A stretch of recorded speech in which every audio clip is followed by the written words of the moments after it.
অবশেষে চলে এসেছি শান্তিনিকেতনের সেকেন্ড পার্ট নিয়ে। আমরা সোনাঝুরি মেলা থেকে সোজা চলে গেছিলাম একদম পৌষ মেলা।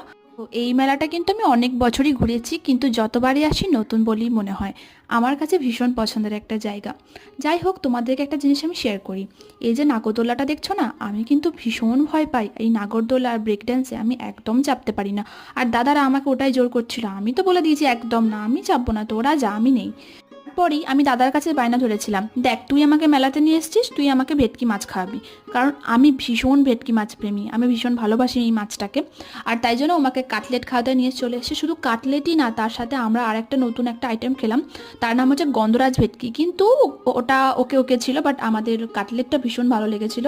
এখানেই আমাদের মেলা দেখা শেষ। এরপরে বাড়ি যাবার পালা। আর বাড়ি যাওয়ার জন্য একদম আটো সাটো হয়ে রেডি হয়ে গেছিলাম, কারণ ভীষণ ঠান্ডা ছিল বাইরে।